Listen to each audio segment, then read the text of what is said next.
Hey everybody, welcome back to the channel. It's good to see you guys again. I'm your main man She, or otherwise Graham. That's your boy Kage here. What's up, everyone?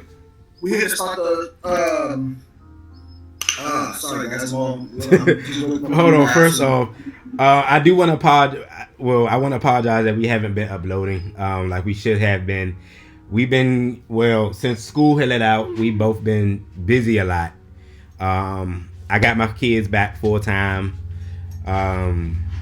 She over here is dealing with health stuff. So, but we do promise to get back on track. But this video right here is part 1 of season 1 of YuYu Hakusho. So, we'll be going over Yusuke's timely demise all the way up until he fights Hiei, the three-eyed demon. But you can start it off, my friend. Alright, so this is how it begins off. So you got Yusuke Urameshi. He's your average 14-year-old boy. You know, he's a delinquent. He goes to school. He always has to have his hair slicked back like he's a gangster and everything. A little monster back in, I want to say, this anime started in the 80s, I believe. We got to get the exact date next time. But I want to say it started around in the 80s, early 90s. And Yusuke basically, he was waking up one very day. His mom woke him up actually because he was sleeping in. She came in, she threw his book bag at him, told him, get him up, you gotta get ready for school. So he's like, you know what, I always wake up a little late anyway, so I get a light jog in before school. So he grabs his bag, he doesn't grab his bag, his mom throws it at him again on his way out the door. And, you know, he goes, he's running to school, everything's good. So as he's going to school, he's at the light, and his little boy across the street is playing with the ball. Next thing you know, the boy drops the ball and the ball bounces into the street. So the little boy goes to try to run out of the street. Now, my thing about it is, what is this little boy's parents? Why is that random little boy playing with the ball beside the street and his parents know what to be seen? What type of realism is this? I don't know. Anyway. Well, you also missing some parts. On his way to school, he sees his rival Kurobar beats his ASS for like the umpteenth time. I didn't miss that part. I purposely skipped it because you know how I feel about Kurobar. Well, we got to tell him the story, and then you forgot. You forgot about Keiko, and all that. Shut up. But like he was saying, little boy playing with his ball, and he runs into the street. Dude talking to his girl, not paying attention, driving fast ass Ferrari, almost hits the little boy. Yusuke jumps into the street, gets hit, but pushes the boy out the way, saving the little boy. You should already know what happens with that. He dies. Winds up going to the spirit world where he meets his one of his best friends / technically secretary. Botan, yes. Shinigami, the River of Styx lady, the one who carries the souls to the Grim Reaper. Goddamn it, they say Grim Reaper. But yeah, he meets Botan, where she takes him to the spirit world to meet Kawinma, who in our eyes is a little toddler boy. However, he is thousands years old. He just takes the shape of a toddler because to him it's a lot easier to maintain. And well, it's not just that. Technically, he's still a baby in a sense because of the way that the spirit world works with the type of mythology they're going for. It's obviously the type of mythology they're going for. They got King Yama and Koen, his son, which we never see. Right? Well, no, we do meet Koen. We do meet Koen's dad. We do meet King Yama. That's not until later. We'll meet him later. But because of the time lapse it is, he's technically still a baby, even though he does eventually get the so-called adult form later. But he's still technically considered a baby. He has, even though he's thousands of years old, he hasn't really technically aged into that of a child or adolescence or anything like that. He's technically still a baby. So anyway, he meets Koenma, and Koenma is telling him, "Hey, you're dead." Shut up, Duce. Sorry, my dog is in the room with me. Not this too, but he's a good boy. So you can use Koen and Botan, and Botan turns into the spirit world. Botan basically tells him, hey guy, tells him, hey, you're gonna be Koenma. Don't lag, be respectful. He's the king of the spirit world, or prince in a sense, basically. The spirit world, you want to show respect because Koenma is basically a god.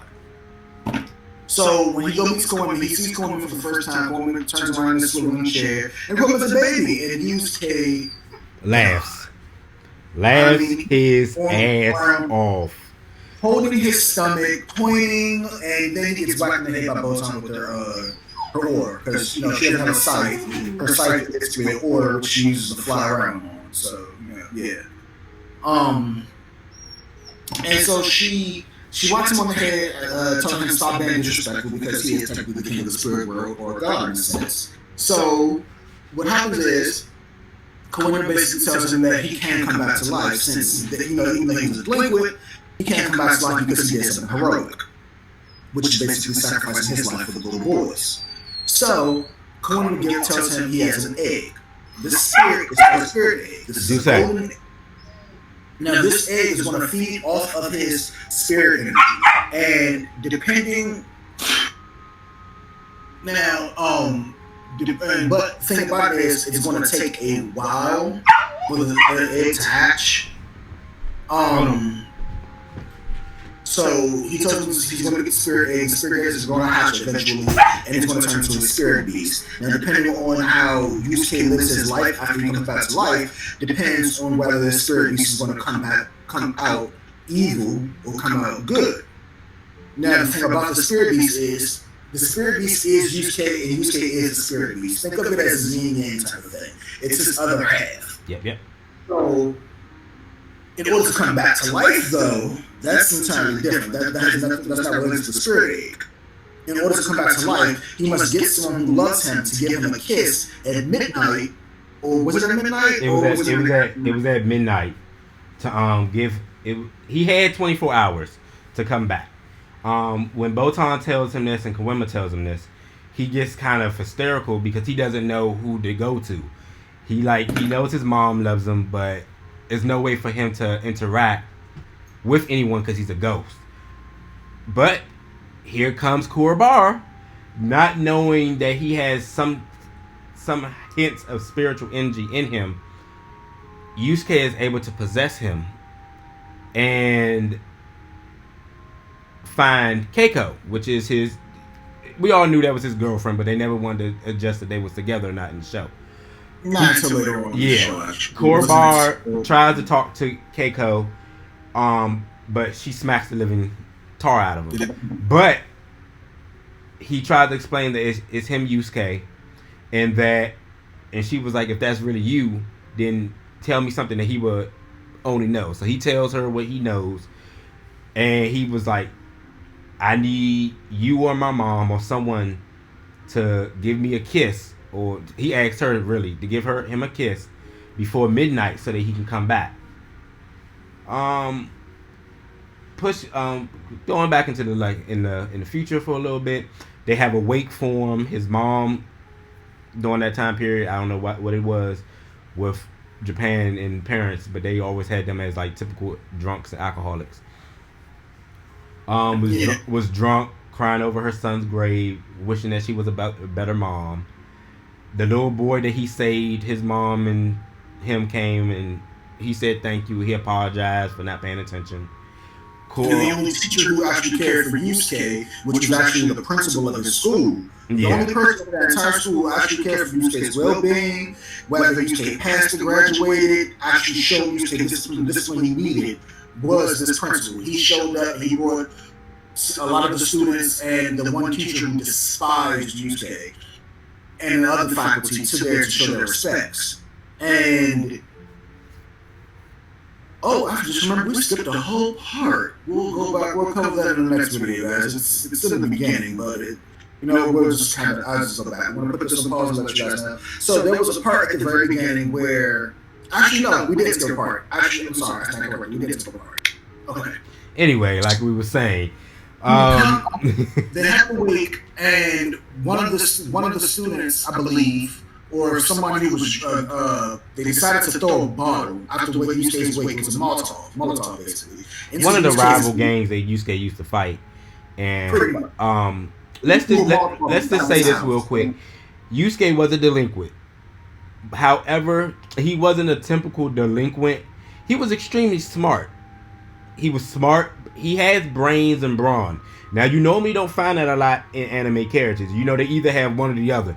Look at Goku, look at Naruto, look at Luffy. He didn't have that much brains. He didn't have that much, but he was smart to the point that he had, even though he didn't give a fuck about school, when he did care about school, he was passing. It's not like he was just sitting there being dumb. He had smarts. But Yusuke's more tactician is in fighting. That's why he was considered a delinquent in Japanese standards with the hair slicked back and all that.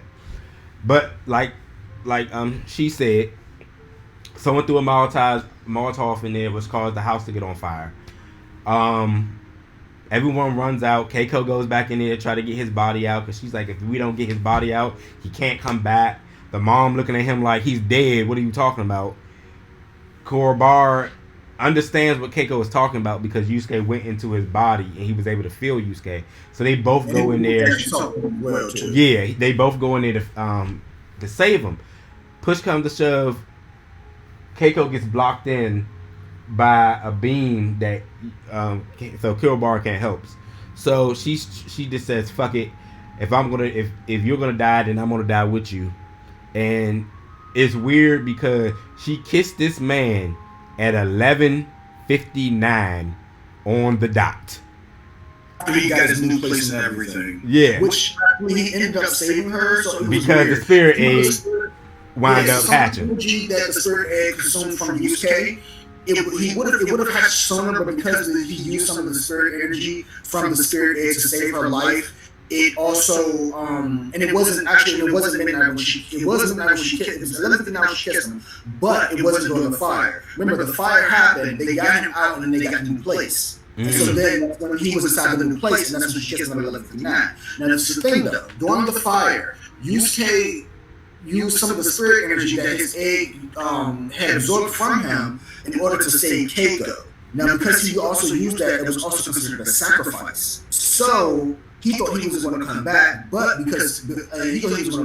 Coleman said, "No, you still have a chance because you sacrificed some of your energy to help Keiko, which was also going to help you somehow use to help bring him back." I'm not sure. We still watching everything, guys. So bear with us. He used some of that spirit energy to save Keiko and Kurobar's life from the fire. Yeah. So Keiko was able to go back and kiss him the second. That's right. He didn't make it in time on the first day, so he used the spirit egg energy to save Keiko and Kurobar. So Koima gave him a second chance to come back the following day, but this was his last chance. There were no more chances after this. No matter how good Yusuke was, no matter if he sacrificed himself, if he did not come back to life then, that was it. So he gave Yusuke a second chance. Yusuke went back and had Keiko and told Keiko and everything, and Keiko, she was still skeptical about it. She went to school, she saw the glow.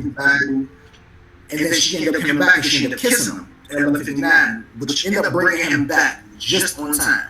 She thought he was going to come back because his body wasn't moving after she kissed him. And it was a glow. It was also a glow that was forming around his body because of his sacrifices they did. His egg was close to hatching anyway. But because she was so late to come back and kiss him, like typical stuff like it was for Beauty and the Beast, because Belle didn't kiss the Beast in time by the last flower. That's how it was with Yusuke. The glow was technically gone when she kissed him at 11:59, going right. It was like 1 minute to 12. She kissed him right when it was about to be 12 o'clock, so the glow was gone. Yeah. But she was able to get it. It happened. So push comes to shove, Yusuke's back. Everyone. He decided that he's gonna do a lot better with his life now. He goes to school. Still Yusuke though. Still a dick. But Kawima tells him that he's their new spirit detective. And he was looking at him like, "What are you talking about?" And he was like, "Because you have a high potency of spirit energy. Not a lot of humans are able to come back from death. So you're a special case." So his very first case was to get this. Well, let's let them know what a spirit detective is. Oh yeah. So this is what a spirit detective is, guys. A spirit detective is someone who works for the afterlife, in order to stop demons or yokai, in a sense, for Japanese mythology, from causing damage in the human world. So the thing is, humans can sit here and kill demons, whatever the case may be. If they're strong enough to kill the demon, they can kill them, they can torture them, they won't get punished. But a demon does it, no matter what, they cannot kill a human, they cannot harm a human in any way, or it's considered a crime if they're serving under the spirit world law, or the spirit world law. Now, I don't want to give away too much, but let's just say Koenma and his dad do not control all of spirit. Yeah, they only control half of the first baseman, and that's all I want to say. We're going to get into more into that later on, but Koenma and his dad only control half of the first baseman of the spirit world. So that half is under his law. So Yusuke has to. So any demons who live in that have to follow Koenma and his dad's law, Kinyama. So his job is to either kill or capture any demons that harm humans or break out of the demon world into the human world. They're like they're the police officers of the demon world. Or, in a sense, they're exorcists. In a sense. And each demon has. They're not considered priests. They're considered psychics. Yeah, and each demon has a level, and if I remember correctly, it starts from, I think it's from E to S. Yep, E to S. He's the weakest, S the strongest. Yeah. So his first mission is to get a small demon that was causing havoc by controlling. You get the part I was actually talking about. What part? The part where, well, I'm going to say it anyway. So this is what happens. Yusuke comes back to school. Everything seems hunky dory. Everything's fine. He's in the classroom with a teacher who despises him. So they go to lunch, and all the students come back, and a lot of their items are missing. Like someone stole their items. So Yusuke wasn't in the classroom when this happened, but they blame Yusuke. They started blaming Yusuke because he's a school delinquent other than Kuwabara. But Kuwabara doesn't steal. Everyone knows this. He may be a delinquent, they know he doesn't steal. Yusuke, they don't know. They just think he's a delinquent. So Yusuke comes back and everybody's like, oh, my pen's missing, my watch is missing, my game's missing, my this is missing, my that's missing. And so the teacher tries to blame Yusuke. So Yusuke is basically talking about it wasn't me. He's letting him know it wasn't him because he wasn't in the classroom when it happened. So at the time, he walks on the teacher that hates him says he's going to go get the principal. He walks down the hall to get the principal. Koenma pops in and freezes time just for a second. And he says, hey, Yusuke. He's like, Koenma was like, hey, Yusuke. Yusuke's like, look, I don't got time for this. I got to clear my name. He was like, you buffoon, I'm trying to help you before I give you your first mission. So listen up. Use your spirit energy to look closely at his pocket, and you'll see all the stolen items. So Yusuke does it. He sees the pen, he sees the watch, and every other item that was stolen. So what ends up happening is, Yusuke stops him and says, hey, if I stole it, why is all their stuff inside of your pocket? So all the other students see this and they're questioning him. And he's like, I don't have to take this from you. I don't have to take this from you. And so he tries to get the principal's spirit on Yusuke. So, but the thing about it is the principal had came and saw the situation. And so when the principal called out the teacher was like, oh, it wasn't me, trying to deny it. But of course, the evidence is in his pocket still. Mm-hmm. So Yusuke's pissed because the teacher is basically going to get away with it. And Yusuke didn't get in trouble. So Koenma says, hey Yusuke, if you want to get a little revenge, it's a little delinquent revenge, not enough to get him in trouble, nothing like that when he dies. But if you want to get revenge, here's how. So he taught Yusuke's special technique, which is called the spirit gun. So all Yusuke had to do was point his finger like this, just like how we all do a little gun with our fingers. And he had to gather the energy at the tip of his finger. Once he gathered that energy, he had to release it. So once he released it, it shot his teacher named Mr. Yamamoto in the back of the head. And Mr. Yamamoto fell on the ground. Yusuke died like that. And that's when he went to his first mission, which Koenma gave him, which was finding the little demon. He don't got no name. He was just really irrelevant. He was the E-rank demon. He was causing issues by controlling people. It was nothing really bad. Yusuke gets him, gives him the Botan. That's it. But he got Kuwabara's help because they were trying to jump. They ended up beating the crap out of him, and the only reason why he had Kuwabara's help is because the demon was inhabiting this other rival gang that Kuwabara's so-called was fighting. And they kidnapped Kuwabara's cat. And so they went to go get the cat back, but the thing about it is Kuwabara had to steal something in order to get his cat back from the demon who was possessing the boy from the rival gang. They didn't want Kuwabara didn't do that, so he bought the gang instead of stealing or book whatever it was he was the guy wanted to steal. He bought it instead and bought it to the guy. The demon was not happy. Now, of course, at the time, Kuwabara does have spirit awareness, but his spirit awareness wasn't strong enough for him to realize that this was a demon he was talking to. He just thought it was a really messed up kid, who was worse off than him.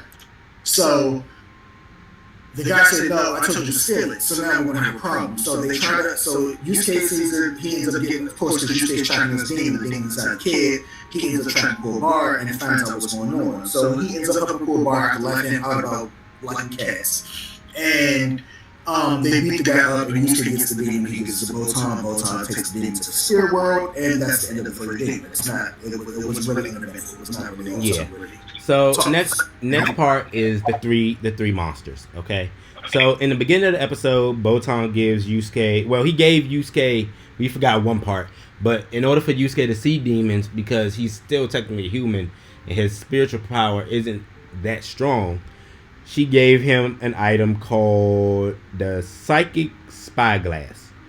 So in this episode, Yusuke skips gym, goes up top just to play around with the spyglass, really trying to figure out how it works because he knows he can see demons with it. Botan tells him that it's time for his next mission to go against 3 monsters. And he got to meet them at, he has to go to, if my sources are correct, he has to go against 3 criminals that stolen artifacts of darkness from King Yema's vault. So he has to go to Mount. Where is it? I wrote it down. It's some mountain. But Kawema also tells him that Yusuke is still limited to, I think he can only do like 3 shots of the spirit gun. So he has to be very mindful of how he does it. So when he goes up to the mountain, he sees the 3 demons, and he checks them out. He sees one of the criminals with the orb of the beast in his pocket, and that was, I think his name was Genki, Goki, who had that. So he sees Goki, he sees Kurama, and he sees Hiei. Kurama and Hiei are 2 very important characters that you're going to have to remember throughout the entire time we're talking about this. So them 3 are talking about what they're going to do with their artifacts and how they're going to use them. And he said, Goki wanted to go over the beast. He wanted the sword of, I think it's called the sword of darkness. Sword of shadow. Sword of shadows. Yeah. And he wants this because whenever the sword swipes, it turns into a demon. Now, if it's something that's not already alive, it's going to be a demon for a short period of time. If it doesn't have a lot of spirit energy, and it's going to revert back to whatever it was after a few seconds, to a few minutes, to a few hours, depending on what it is flesh. Now, if it's actually human, the human turns into a demon. Yeah. But don't forget about Kurama, because Kurama had the forlorn hope. Yeah, the forlorn horn. Hope. We'll talk about why he wanted that one in an instant. But it's a mirror. Yeah. That grants the user any wish that it wants. But you have, think of, if you know Full Metal Alchemist, think of equivalent exchange. We'll be talking about Full Metal Alchemist too. So we'll get to that later. So Botan's with Yusuke and tries to tell him that he needs to be smart about it. Yusuke, being the brash son of a gun that he is, just jumps out and sees them. Hiei insults him about his weak spiritual pressure, and that's it. They don't really pay attention to Yusuke. Yusuke tries to fight him. Hiei kind of like kicks him around a bit, but everyone leaves. So the first one he goes up against is Goki, because he stays and he's like, "Well, I'll take care of him. He's so weak. I don't gotta worry about this." Typical brute of an anime that thinks it's because someone is weaker than him that he can beat him. That's not the case. He uses he beats him up, picks up the orb. Yusuke then gets his ass kicked. Yeah, because he takes the orb. He takes the demon takes the orb back, and he uses the power of the orb, which really doesn't really cause any issues of it. Yusuke shoots a spirit gun at him, and now what the orb does, the orb is supposed to be able to absorb the souls of humans. Now, the easiest thing this orb is able to absorb, even though it can absorb all humans, it's able to absorb kids' souls much easier since they're kids, they're still kind of connected to the spirit world in a sense because they're still so young. You know, their souls are fresh in the world. So their souls are able to be pulled from their bodies much more easily. So he got a few kids, of course, he ended up saving them, and blah, blah, blah. He used to get the orb back, and he returns to Botan, who takes the one who puts it back in his dad's vault. The end of that. And he ends up killing Goki after. Goki doesn't get taken and put it unlocked up or anything. Yeah, he dies. Goki dies. The second he goes after, pretty much after that, is Kurama. You want to talk about Kurama's backstory? You want me to? Well, we're not going to get too much into his backstory, but we want to say Kurama is a half demon. Now, he's a special type of half demon. He wasn't born a half demon. He's a special type of half demon because Kurama was really known as Spirit Fox. Yep. I'm not going to give his rank, what his ranking was, because we're going to get further into that later on down the line when we get his whole backstory. But, so at this point, if you don't know it, I'm not going to give all of it. But he ends up possessing Shuichi Minamito, which was the human who was unborn child. Was an unborn child of his mom. At the time, Shuichi's soul was already inside of the fetus, but Kurama merged his soul with Shuichi's, so they weren't when that happened, they weren't no longer just two individuals sharing one body. No, they were one soul sharing one body. Their souls fused completely, entirely. And so Shuichi is Kurama is Shuichi. Mm-hmm. And what goes on after that is Kurama wants this mirror because his mom is sick. So he wants to use the wish to sacrifice his life for his mom's life. And Yusuke finds him on top of the hospital where his mom is, where Shuichi's mom is. Now, they didn't really fought. The whole time they didn't fight. They just talked about this. So they didn't talk no jutsu. And, you know, in the process when Kurama was about to sacrifice himself, Yusuke ended up helping him out too by sacrificing some of his own energy. And we thought both of them died, but they both ended up living because the mirror said, oh, so you want to sacrifice your life, but also he's trying to sacrifice his life. I'll just take some energy from both of y'all. It's fine. Boom, his mom's saved. Yeah. Shuichi's mom not alive. She's healthy again. The doctors can't explain it. They just know she's never going to die. And then Kurama is also shocked because he keeps on thinking of it when he was a demon in his original life. We know we didn't go talk about it. Go ahead. But Kurama was a thief. He was one of the world's best known thieves in the demon world. But like all good thieves, it comes to an end. So him and Yusuke have a very special friendship because he understands that Yusuke is a loving and caring person. So it doesn't matter what Yusuke is going through, Kurama will always help him. So that's it. Now, the last part of the three monsters saga is the three eyes of Hiei, which all I gotta say for that fight, that's one of Grimm's favorite fights anyway, so I'll let him really talk about it. I love Hiei. He is my man. Best character in YuYu Hakusho. Hiei, I know we haven't talked about rankings, but even Kawima has said it. Hiei is really supposed to be, I think, a rank D or rank C. He wasn't, no. When he first started off, Hiei was a rank D. He was technically stronger both than Kawama and Genki. Go, sorry. Now, the reason, though, even though he was stronger, Hiei also stated he would never fight Kurama. Now, there's a reason, and now, mind you, at this time, this is the only time he's stronger than Kurama.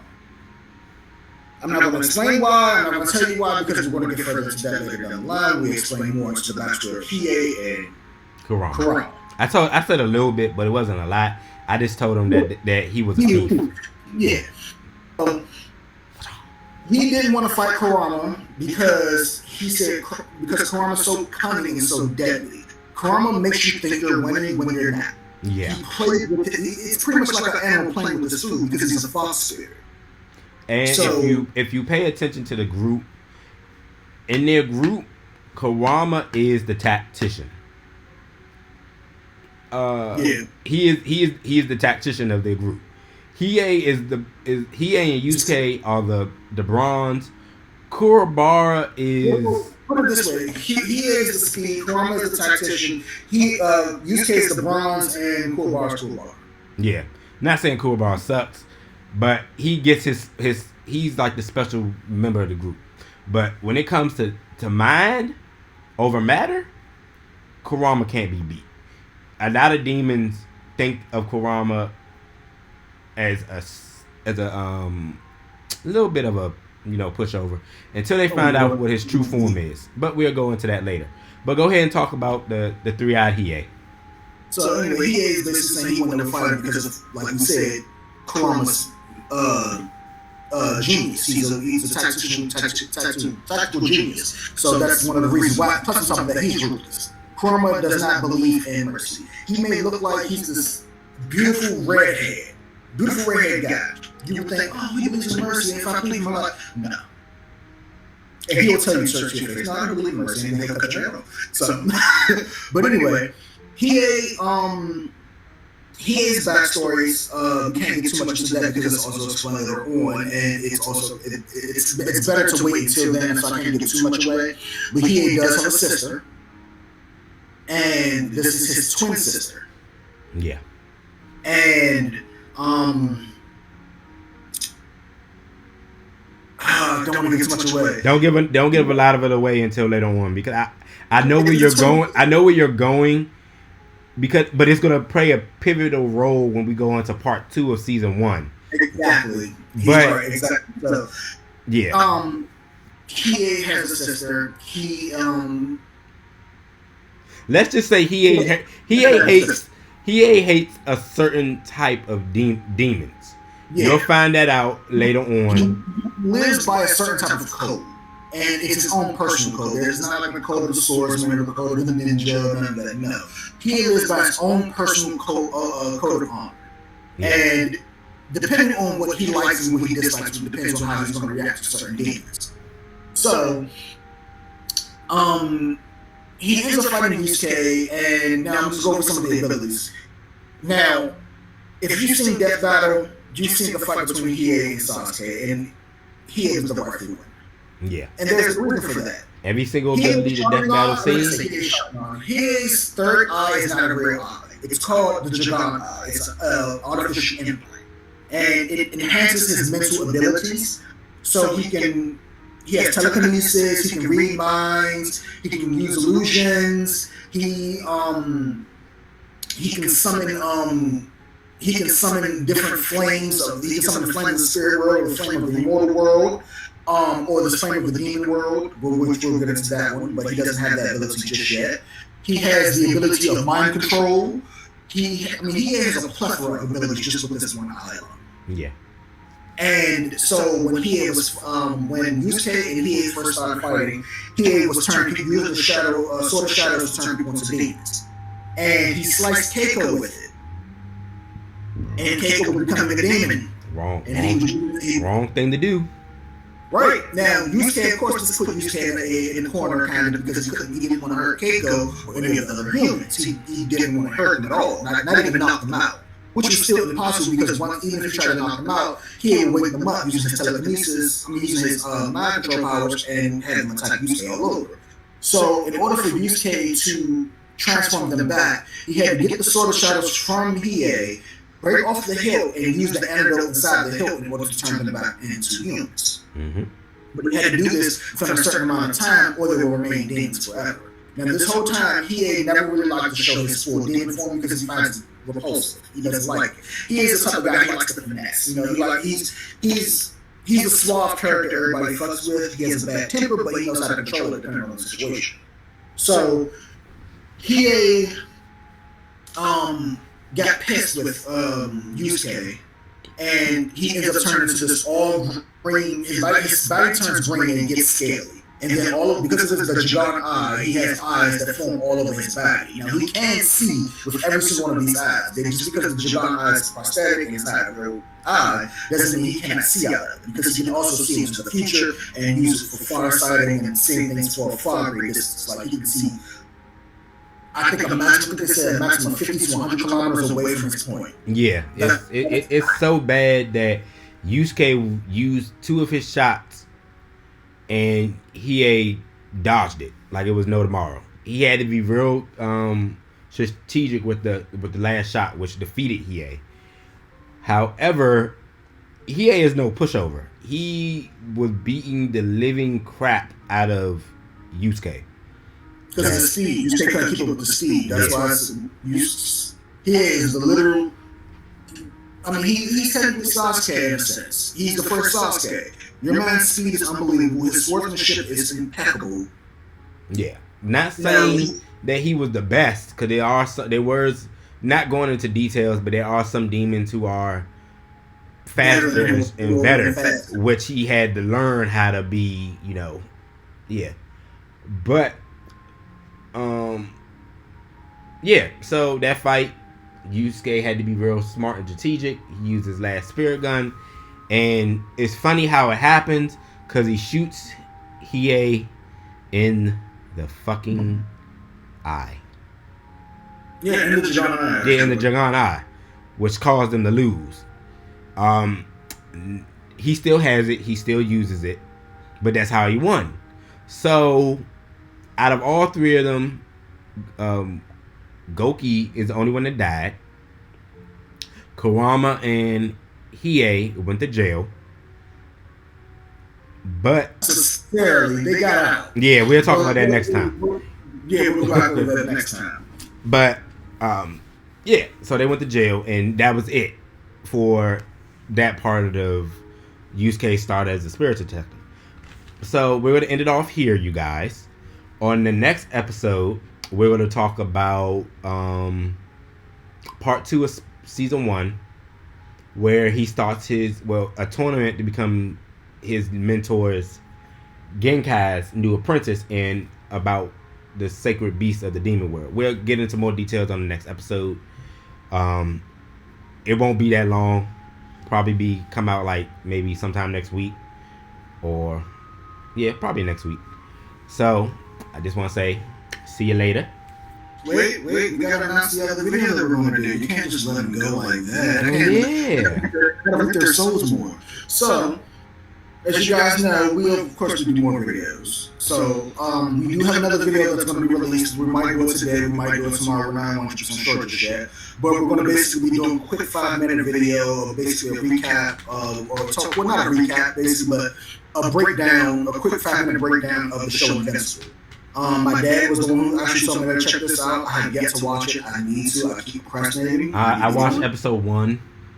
But I do know of it. I've seen a few clips. I've seen how crazy it gets. I know how good the show is. Yeah. I just procrastinate because I'm a procrastinator when it comes to certain shows. Like, that's just me. I can't help that. I also have episode 2 of Hogwarts Legacy coming out.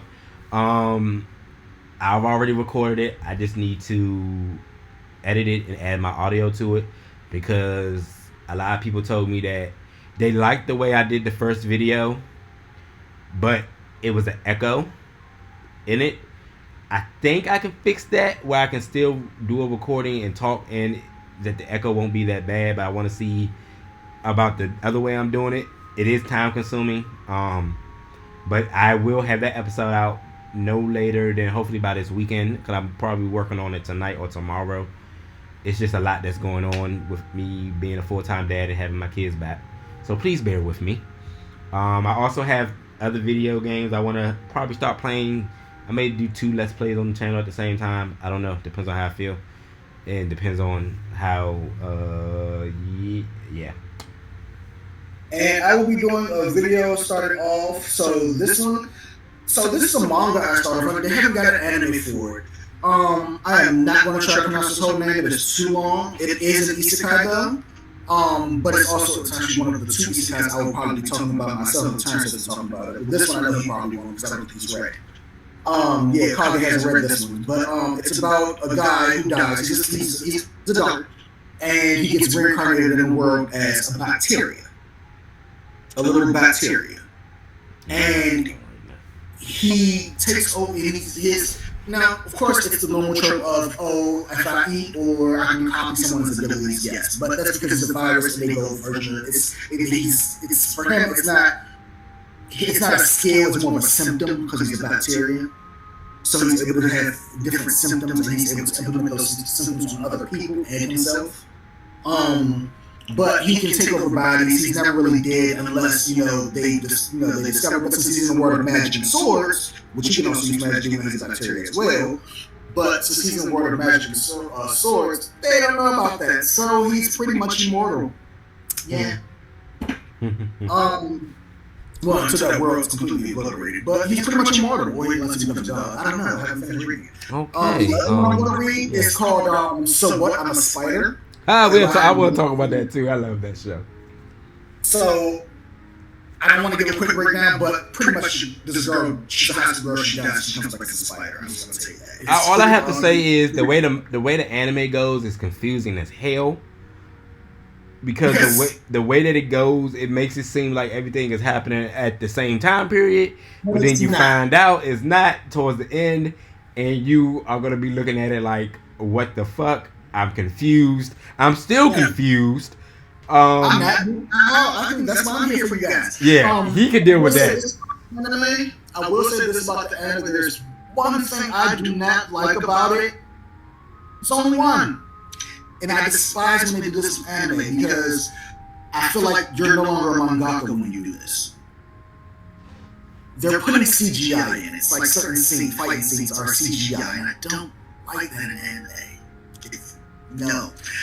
I like it for Overlord, but at the same time I still hate it for Overlord. Now, because when I watch an anime, I want to watch an anime. I don't want to watch a computer simulated, which you're no longer a mangaka at that point because you're using a computer. Like, granted, we use computers for a lot of shit. I mean, I'm pretty sure they use it for just for drawing and stuff like that. So I get it. But it's just me personally. I'm not a big fan of CGI in anime. To me, it takes away the beauty and the finesse that anime, gives off. So that's the one thing I will say I do not like about the anime. But other than that, it's a really good anime. I advise you guys to watch it. But of course, if you have any other animes, movies, it does not even have to be a particular anime. It can be movies from Marvel, DC. Like I said, we're doing Invincible. If you have a book you want us to go look about, and of course, if it's a book, we probably won't read it, but most times I'd say we'll it as a movie and see how accurate it is for the movie. Because I'm sorry, I'm lazy, guys. I do audiobook. But it's two animes that I am going to watch. And one was a manga. I was started to read the manga, but then I fell off. It's called Undead Zombie. Or Unlucky Dead. Unlucky Dead. Sorry, Unlucky Dead. And then there's another one. And it's another one called Zomb 101 or something like that, where a dude who had it's coming on Hulu. I can't think of the name, but it's about a dude who had a life as a business person, and it was so boring. But one day he wakes up, everyone turns to zombies. So he made a 100 list for his bucket list. And he plans on doing all 100 things before he dies. I'm gonna watch that. What I would probably do is do a episode off of a video off of each episode. So just look forward to that. And I'll probably be editing this video. This video will be probably coming out later on this weekend. I'm gonna probably get some pictures to add to this video to show you exactly who we're talking about, so you just won't be confused or not. We're still trying to get stuff together with editing and all this other high quality stuff, but it's It'll be out by this weekend. Trust me, guys. Yeah, but if you guys have anything you want us to check out, please don't hesitate to put it in the comments. Please comment, let us know what you think about the video. Please don't hesitate to give us any feedback on how you feel about it. Negative or positive, we take it all. It's all ways for us to improve our YouTube channel to make things better for you guys. But please like, subscribe, follow, and we'll see you guys next time. See ya. Guys. Love you. Okay. Stop recording.